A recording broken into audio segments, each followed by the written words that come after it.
बांसुरी की धुन पर नाचा सारा गांव। एक गांव था जिसका नाम था उदास गांव, क्योंकि यहाँ हर कोई उदास ही रहता था। अगर गांव में कभी किसी घर में कोई खुशी की वजह होती भी थी तो किसी और घर में कोई बहुत बड़ा दुख आ जाता था और खुश होने से पहले ही लोगों को दुख मनाना पड़ता था। इसी गांव का एक लड़का था सुरेश, जिसे भगवान ने जादू की कला दी थी। इसीलिए वो बचपन में ही एक जादूगरों की टोली के साथ किसी दूसरी जगह चला गया था ताकि वो जादू सीख सके।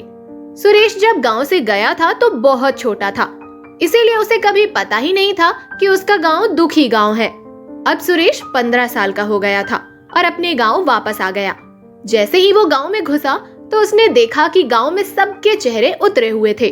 सब उससे अच्छे से बात कर रहे हैं, लेकिन फिर भी खुशी किसी के चेहरे पर नहीं है। अब वो समझ जाता है कि इसीलिए उसका नाम उदास गांव है, क्योंकि वहाँ तो सब उदास ही रहते हैं। सुरेश ठान लेता है कि अब तो इस बात की तह तक जाना ही है कि आखिर इस गांव की उदासी का कारण क्या है। सुरेश हर घर जाकर ये सवाल पूछता है कि इस गांव में हमेशा उदासी क्यों रहती है, लेकिन उसे कहीं जवाब नहीं मिलता।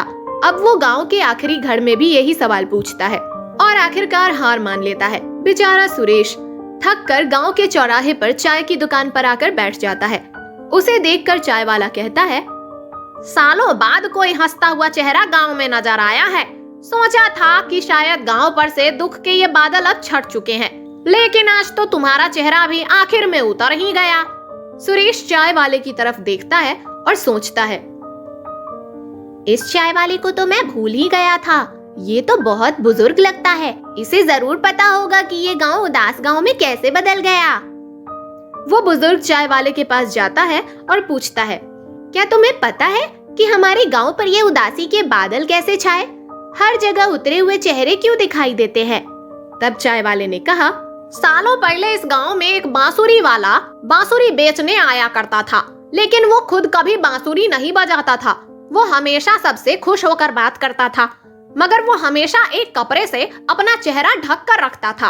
एक दिन गांव वालों ने उसे कहा, तुम बांसुरी बेचते ही हो या बजाते भी हो, आज तो तुम्हें अपनी बांसुरी की धुन सुनानी ही पड़ेगी। तब बांसुरी वाला एक बहुत सुंदर बांसुरी निकालता है और उसे बजाने के लिए अपने मुंह से कपड़ा हटाता है, तो पता चलता है कि उसका चेहरा बाकी सब से कुछ अलग और अजीब है, जिसे देखकर लोग उसके ऊपर जोर जोर से हंसने लगते हैं, उसका मजाक उड़ाने लगते हैं। जो लोग उससे हंसकर बातें किया करते थे वो उसका मजाक बना रहे थे। उसे बहुत गुस्सा आता है और तभी वो गांव वालों को श्राप देता है, आज के बाद इस गांव में किसी के चेहरे पर भी हंसी नहीं होगी। ये पूरा गांव हमेशा के लिए उदास हो जाएगा। लोगों के खूबसूरत चेहरे भी उतरे हुए होने के कारण कुरूप ही दिखाई देंगे। यह कहकर बांसुरी वाले ने उसी सुंदर बांसुरी पर जादू करके उसे गांव के कुएं के पास दफना दिया और तब से आज तक यहाँ सब उदास ही रहते हैं।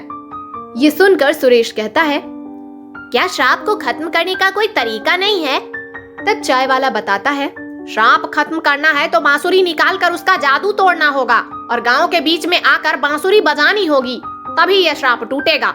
लोग कोशिशें कर कर हार मान चुके हैं और इसे ही अपनी किस्मत समझकर स्वीकार कर चुके हैं।